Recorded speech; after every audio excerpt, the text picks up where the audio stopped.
El Mañanero es una serie que cada día te ofrece un nuevo capítulo. El guión más copiado es El Mañanero. El de verdad. Por La Bacana 105.7. Estamos de regreso en El Mañanero, lunes a viernes de 7 a 9 por La Bacana 105.7. Vamos a permitir que Manolo haga una presentación que quede en los libros de la radio nacional. Adelante, Manolo. Indudablemente tenemos un invitado que merece las aspiraciones que tiene.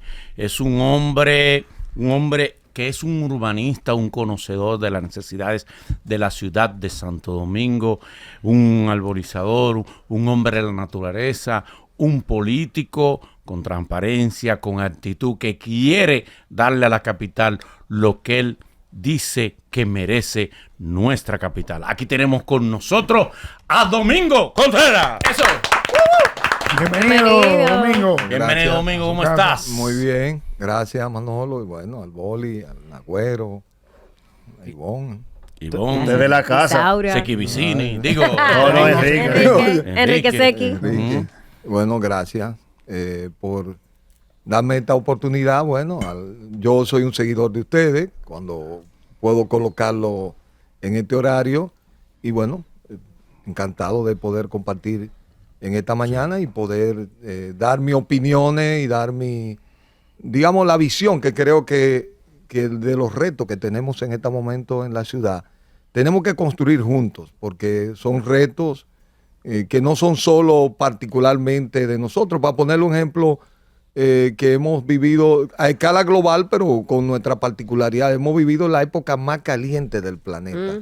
Y nosotros, que ya se había estado advirtiendo, tenemos un efecto de isla de calor en la ciudad de Santo Domingo, y eso no es cualquier cosa. Si buscáramos los récords de la cantidad de personas que terminó yendo a emergencia por tema de aumento de presión, problemas de descompensación diabética, etcétera, son significativos. Yo hablaba con un grupo de muchachos que son motoconchistas en las paradas y les preguntaba que en las condiciones en las que ellos trabajan, ¿cómo le ha sido esta temporada?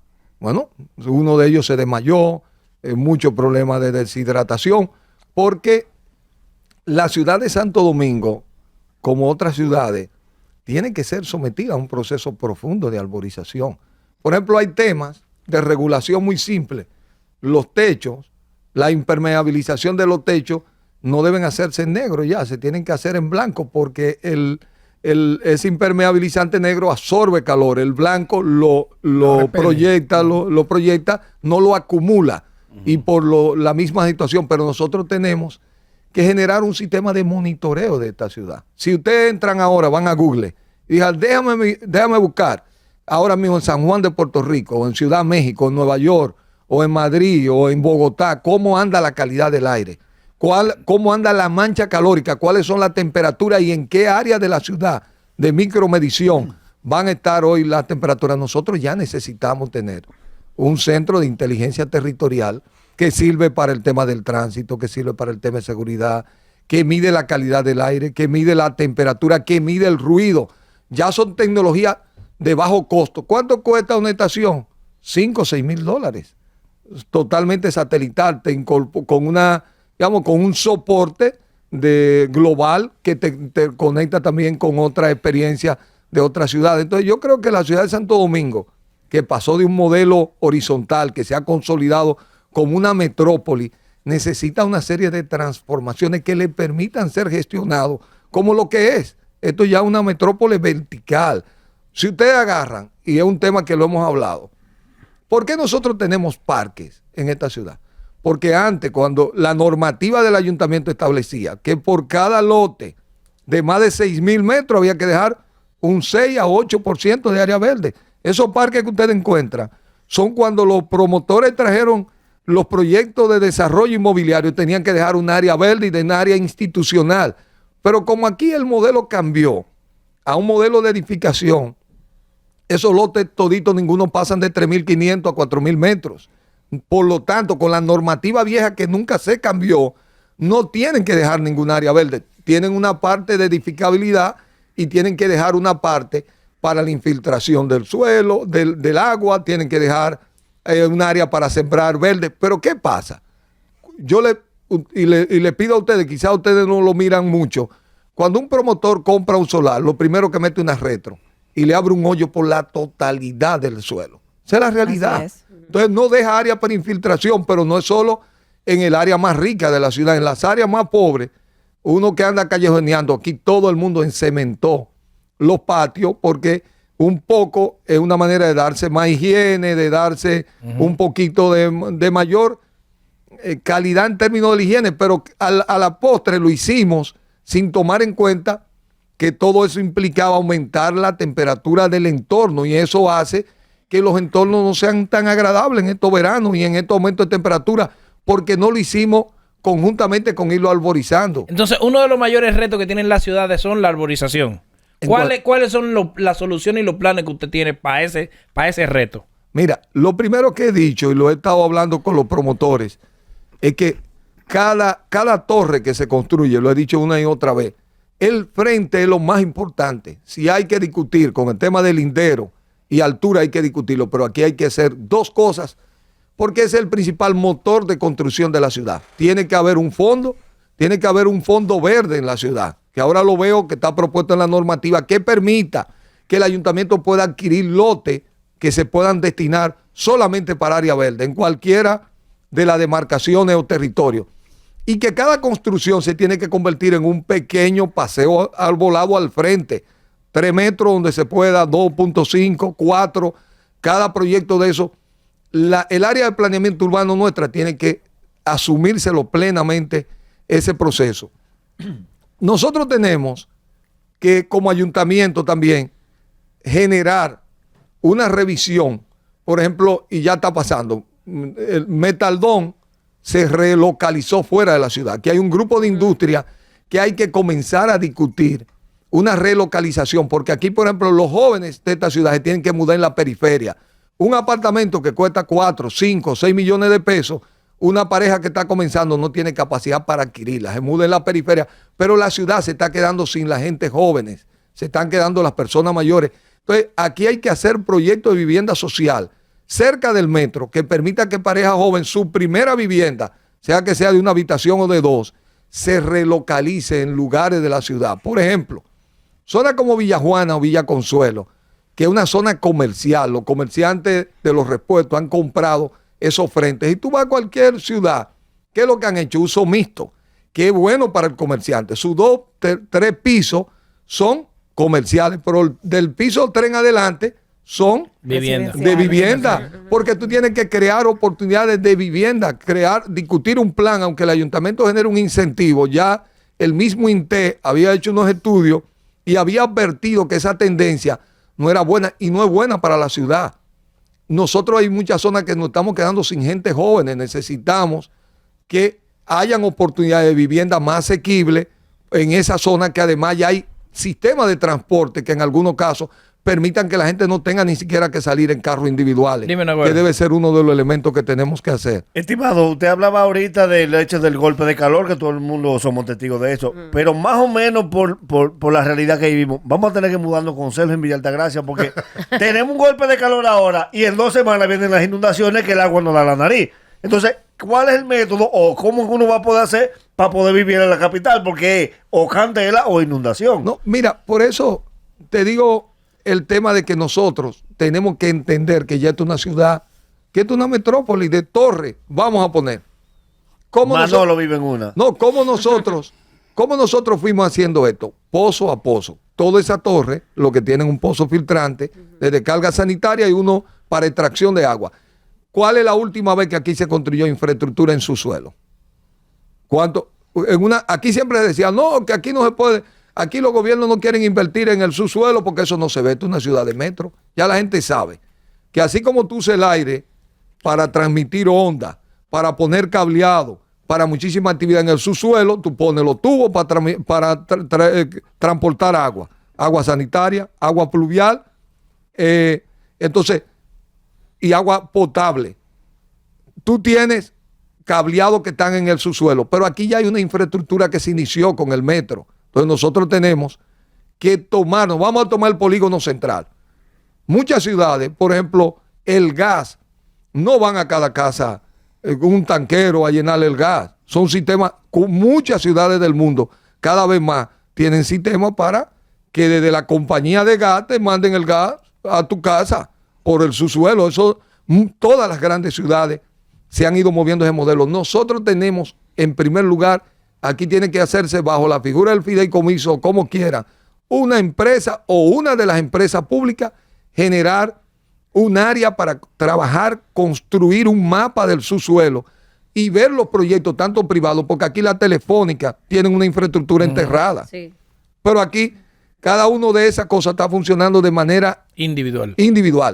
El ayuntamiento le corresponde, por el catastro, gestionar eso y llegar a un acuerdo público-privado, que este gobierno, por ejemplo, le gusta mucho esa figura, para desarrollar ese modelo. Ahora, hay cosas que están en emergencia. Nosotros lo vimos el 4 de noviembre. Yo he dicho, aquí hay que crear una brigada que debe pertenecer a los bomberos para atender cuando llueva, esté colocado en los 48 puntos críticos que tiene la ciudad. Esos bomberos estén ahí, porque tienen que estar sacando basura de los inbornales para evitar que los inbornales se tapen fundamentalmente con el plástico, que es uno de los principales problemas que tenemos, y poder responder en la emergencia, porque la ciudad se desagua ahora. El problema es que ese desagüe, ese drenaje, en una lluvia como la de una magnitud muy grande, se lleva un tiempo para hacerlo. Y como no tenemos la suficiente infraestructura, vivimos un proceso de piscina. Cada vez que eso se tapa, acompañado de que se tapen las cañadas, se devuelve el agua, se acumula, se va ahora a los sótanos. Entonces nosotros tenemos que tener una capacidad operativa en lo que tenemos para que esa infraestructura funcione de la mejor manera posible. Ahora, aquí hay que trabajar un proyecto de reciclaje del plástico. Esta ciudad, la ciudad de Santo Domingo, le debe al país convertirse en una ciudad libre de plástico, iniciar un proceso del plástico, iniciar con un fondo que esté en la ley. Boli, que es diputado, sabe, esa ley que soy entusiasta de la municipalidad. Esa ley tiene, ¿Te gusta? Esa ley tiene, entusiasta, le provoca. Le provoca. Denle un tiempo. Esa ley tiene una figura que es con la que Alemania, la mayoría de países, se llama responsabilidad extendida del productor, distribuidor y comercializador. ¿Qué implica eso? Que las empresas que producen cualquier producto y usan un envase y nos lo llevan al consumidor, ellas no terminan la responsabilidad con ese envase porque nos lo entregan. Tienen que generar una logística inversa de recuperar el envase. Como no puede salir detrás de cada envase, lo que se hace es que se crea un fondo y se crean incentivos. Cuando ustedes ven una máquina en Estados Unidos que la gente dice, una señora llegó con un grupo de laticas, papá le echó y le vino un bono que ya lo cambió por dinero. Eso viene de esas empresas que van poniendo un fondo. Hay en otros lugares como Brasil, Colombia y aquí también. Aquí hay más de 3,000 personas que trabajan con reciclaje. Que ustedes van en la noche y lo ven en una guaguita recogiendo cartón, recogiendo hierro, las cosas, aluminio. ¿Dónde está el principal problema? En el plástico, y del plástico en el PET, en la botellita que usamos, porque es la que menos valor tiene. Por ejemplo, 1 kilogramo de PET tiene 30 botellitas. Y regularmente el precio es tan bajito que no es atractivo, porque hay que hacer como 12 sacos de botellitas para ganarte 1,000 pesos. Entonces, ¿qué pasa? Como está ahora. Pero si nosotros generamos una industria local, que es lo que tenemos que hacer, que ya hay un grupo de industriales que dieron los pasos, y necesitan esa materia prima obligada, le vamos a poner un valor. Y yo lo que digo, comencemos, sea en colmado, sea en centro de acopio, poniéndole un valor. Y pongámosle a gente mayores. Por ejemplo, yo le digo a una señora que tiene una tarjeta de solidaridad de 1,600 pesos. Tú le dices, usted va a llevar 300 botellitas, o vamos a ponerle un precio, 1.5 por botellita. El valor que eso tiene, usted lo va a llevar en botellita a ese punto. Usted va a recoger la botella de su entorno, la va a llevar ahí y se le va a hacer una recarga según usted la vaya llevando. Para que gane 2,000 pesos mensuales. O un muchacho que necesita dinero para estudiar, para que tenga 3,000 pesos que le pueden dar perfectamente para su pasaje y se convierte en un colaborador del medio ambiente.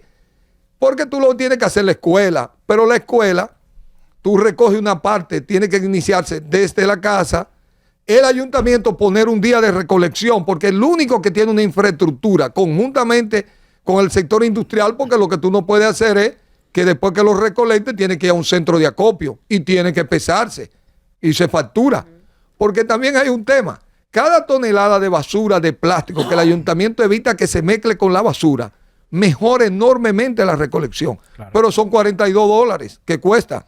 Y esos $42 multiplicados por la cantidad de toneladas que tú puedas sacarle a la basura, tú lo conviertes en parte de ese fondo. Pero también aquí hay un fideicomiso que hicimos en la ley.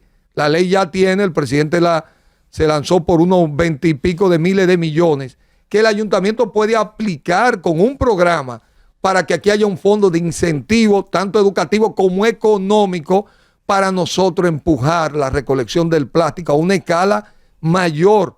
Nosotros somos una ciudad marítima. El mundo entero hoy se llama Ciudad de Limpia Océanos Azules.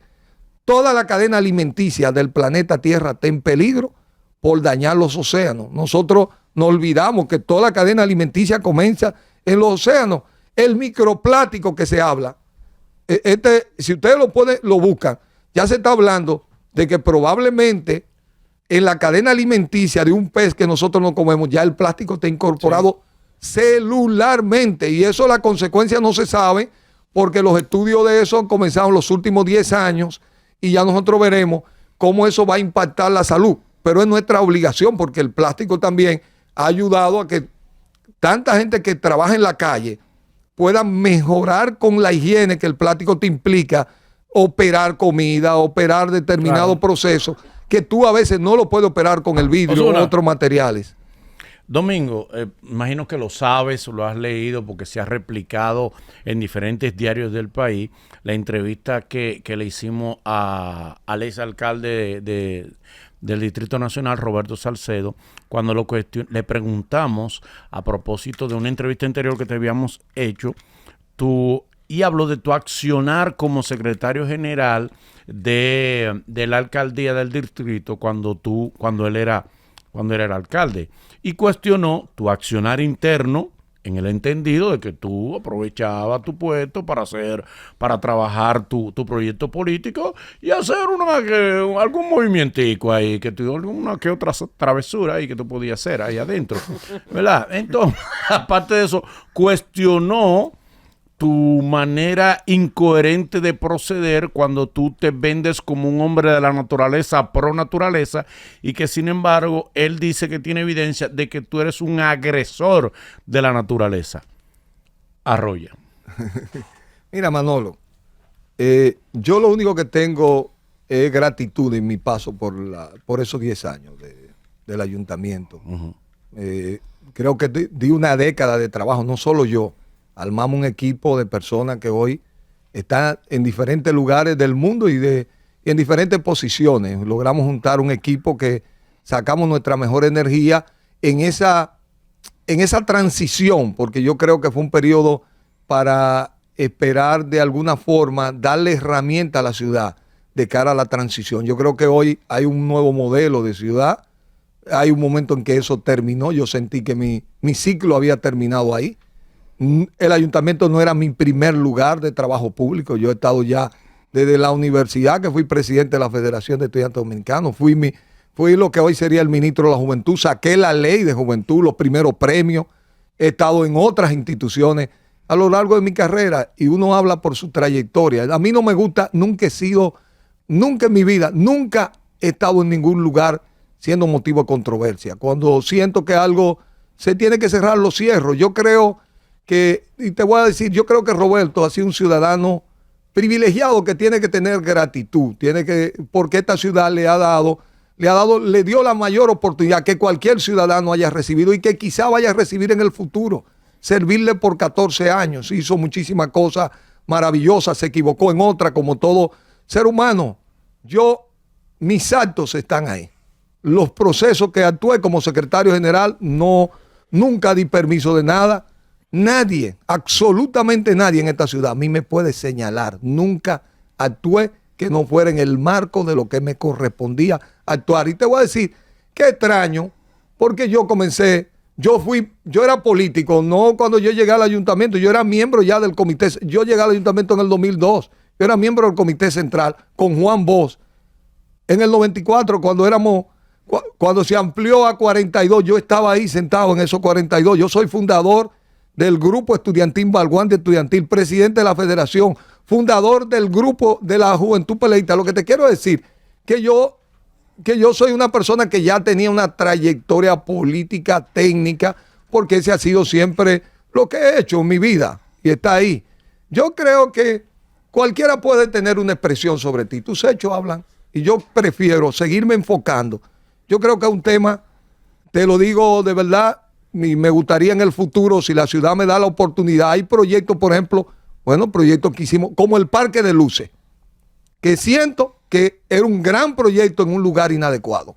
Siempre sentí que ese proyecto se debió hacer en el Centro Olímpico, que es un lugar que no molestaba a nadie.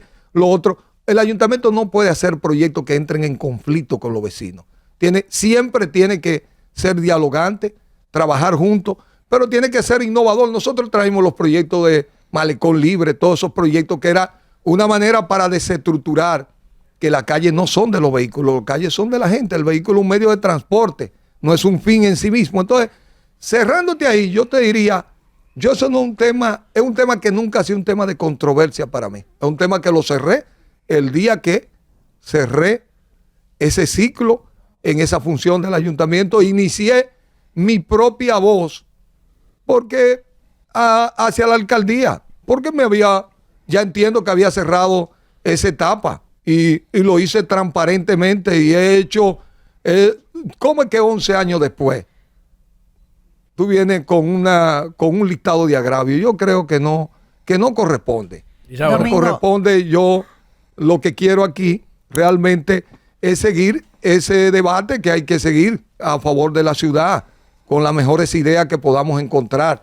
Yo creo que el pasado ya le servimos, nos sirve de referencia, pero aquí hay retos presentes y futuros que son más importantes que involucrarse en un listado de agravios que no nos corresponde a ninguno. Nos corresponde afrontar todos estos retos que hemos estado hablando. Chaura. Domingo, en el contexto de esa misma entrevista, don Roberto narró una serie de episodios que se dieron dentro del partido donde él entiende, en buen dominicano, que le hicieron una encerrona. Capo y no trabaje. Que le tendieron la cama, que lo traicionaron porque lo llevaron a aspirar a posiciones, bueno, como se dice popularmente, el político que se quiere sentir político que se tira que le cuenten los votos. Pero a veces el que maneja esos números los puede maquillar para salir de alguien. Vamos a salir de él, a que le cuenten los votos. Eso suele pasar. Y se dice popularmente también que en el PLD eso es una costumbre, que cuando se hartan de alguien, en buen dominicano, lo ponen a que le cuenten los votos en una posición que quien maneja esos números sabe que le van a romper cocote y que a él le hicieron eso. ¿Qué usted tiene que decir al respecto? Mira, si usted tiene conocimiento de que a él le tenían la cama tendida y si eso suele pasar en el partido. Mira, Isaura, la política es muy difícil. No aquí, en toda parte del mundo. Desde que tú entras en el campo político, asume todos los riesgos, preguntarle. Pero no, ya tú no sabes de es eso. la actividad más libre. No es sucia. Yo creo que no es sucia. Es la actividad más compleja. Es compleja. Es la actividad más compleja. Y tú tienes que saber a lo que te enfrentas. Se gana y se pierde. Yo siempre he dicho, en mi caso, te hacen perder. Todo puede eso pasar. Y te hacen ganar también. Entonces. Pero a él lo hicieron perder. No, pero cuando te hacen ganar 3 veces, tú lo celebras. Sí, pero si te hacen perder legítimamente es válido. Pero hacerte perder ilegítimamente. Mira, Manolo, yo siempre he dicho, este es mi predicamento, el mío. La victoria tiene muchos padres. Las derrotas son huérfanas y solitarias y duras. Yo cada vez que estoy en un equipo, si se pierde, el responsable soy yo. Porque cuando un boxeador sube al ring, puede que el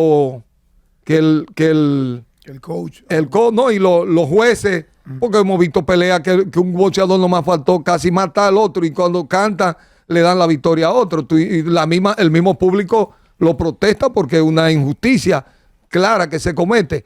Pero él pudiera terminar su carrera aceptando el dictamen de los jueces. O puede, como yo he visto otro, dice, pero lo voy a noquear, que va a haber que sacarlo en una camilla. No le va a quedar otro camino que dame victorioso. Entonces, no es fácil la política, porque usted tiene muchos factores que determinan esos procesos. Ahora, cuando usted lo asume la política, tiene que asumirla con las reglas que tiene la política. ¿Pero lo traicionaron o no? Pero Roberto es un privilegiado.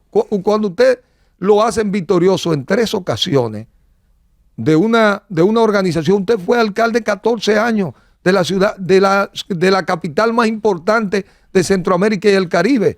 Es decir, usted es un privilegiado que debe agradecer y comenzar a dar, yo te diría, utilizar todas las cosas que ha hecho para transmitir positivamente a otra generación e inspirar. Imagínate para un muchacho que se levanta en un barrio, que quiere ser universitario, que quiere estudiar mecatrónica y tiene que buscársela para ir a Litla o ir a un lugar de eso.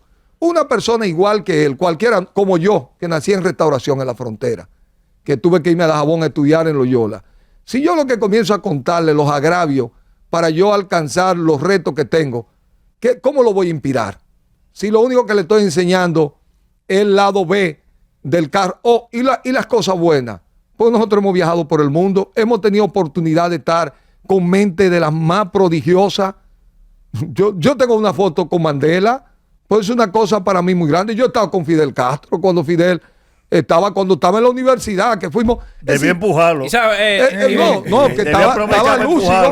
lúcido. Y he tenido la oportunidad de hacer proyectos en mi comunidad, que hoy son los proyectos de los que la gente vive. Y hemos becado muchachos que han llegado nosotros hemos becado muchachos que han llegado a Harvard. Bien. Nosotros hemos 3 becarios que hoy trabajan en organismos internacionales o trabajan aquí. Para ponerte algo que se considera grande. Pero nosotros hemos tenido múltiples oportunidades y desafíos en esto, porque el país que hemos estado construyendo ha sido enfrentando los retos. Cuando aquí, por ejemplo, cuando el PLD llegó en el 2004, que este país estaba en 4 bloques, que había una crisis profunda, no nos pusimos a gritar, nos pusimos mano a la obra, que es lo que hemos hecho siempre. Ponernos mano a la obra. Eso sí. Enfrentar los retos. Eso sí, entonces, nosotros tenemos que inspirar a la generación. No es sacar los agravios. Juan Luis Guerra, ¿usted cree que se puso a contar las veces que no los recibieron?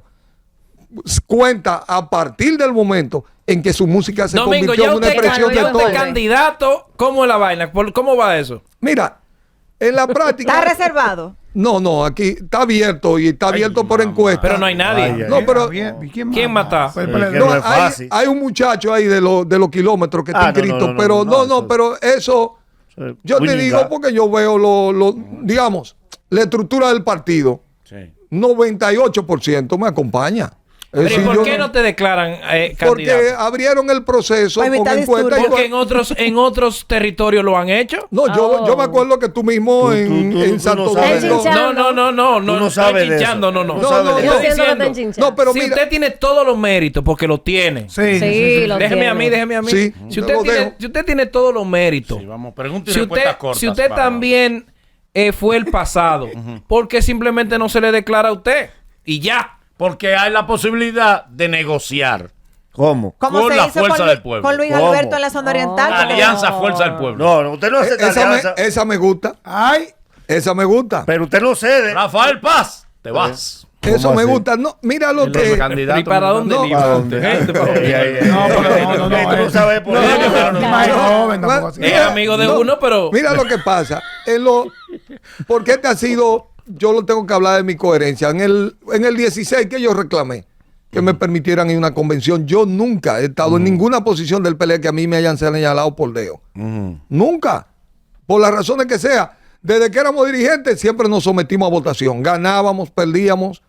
Y no pasa nada. Tú estás dispuesto a alianza con la fuerza del pueblo, aunque tú tengas que ceder la candidatura tuya. No. Debe estar el que más marque. Si yo soy el que más marque. Pero Manolo, porque esto no se...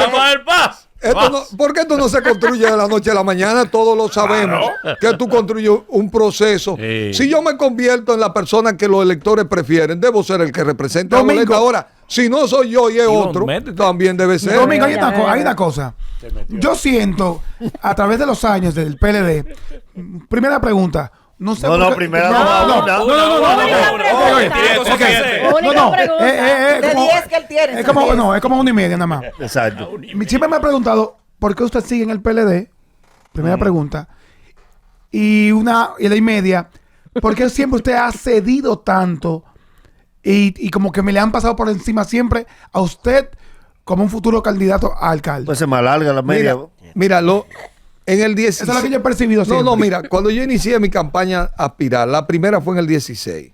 Y se generó un acuerdo, que fue el acuerdo de reelección por reelección, que abarcó el tema con el presidente Fernández. Y entonces en ese momento se nos pidió a mí, a otro, pero en mi caso particular, y entonces yo siempre he sido un militante del partido. En esa ocasión entendía que el interés general estaba por encima de ese interés, aunque advertí que el partido no le iba a ir bien en la capital, porque ya se había agotado un ciclo y la gente, a veces los partidos tienen que dar un cambio desde dentro para que la gente no lo tome desde afuera, porque a veces la gente quiere que haya un cambio, aunque le puede, todavía tiene simpatía con el partido, entiende que se le agotó el ciclo a un determinado líder en una posición.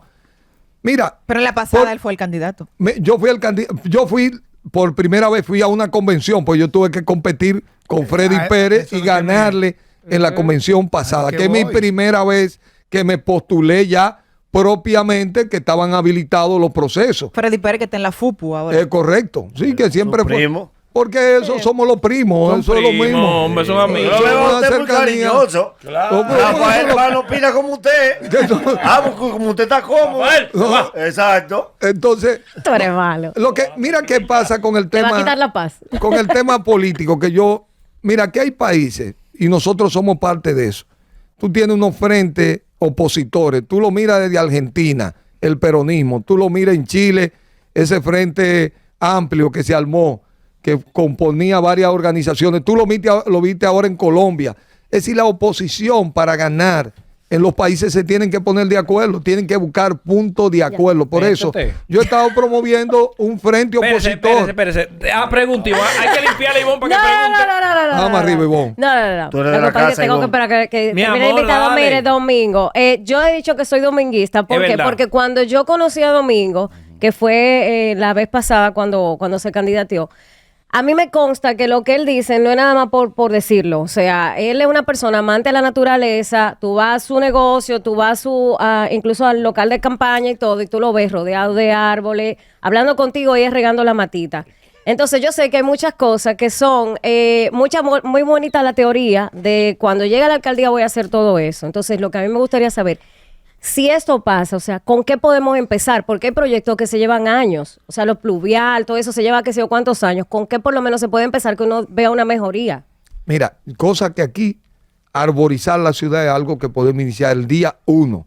Sí. El plan del reciclaje comienza en el día 1, porque son cosas que nosotros tenemos en la mano, que podemos iniciar. A hacer un acuerdo con los constructores comienza el día 1. Iniciar el proceso, porque aquí hay que, una vez tú mejores, por ejemplo, si salimos afuera y jalamos la tapa de un hidrante, te garantizo que la mitad está llena de plástico. Iniciar un proceso de limpiar los hidrantes y de evitar que el plástico llegue, porque lo valorizamos, va a mejorar 60% el flujo del agua en tema de drenaje. Ahora, en el largo plazo, ya el otro tema son estructuras que hay que constituirlas en el mediano y largo plazo, pero hay que iniciarlo, porque no termina de verse. Tenemos un grupo de infraestructuras solas, individuales, sin conexión y sin gestión para responder al modelo de ciudad que tenemos. El tema, por ejemplo, tema de tránsito, que aquí hay que trabajar, transporte de carga nocturna, que ya se ha hablado, Claro. transporte escolar, colectivo, en ciertas zonas. Entonces, hay cosas que tienen que iniciar el día 0 porque son los temas críticos. Por ejemplo, el establecimiento de un centro de inteligencia territorial. Nosotros tenemos que saber cuáles son las fuentes de ruido, cuál es el nivel de decibeles. Para hay una normativa, pero ¿cómo vamos a aplicar una normativa de la que no tenemos control? Porque ahora realmente la tecnología permite controlar a los inspectores, porque ustedes saben que los inspectores son un caso.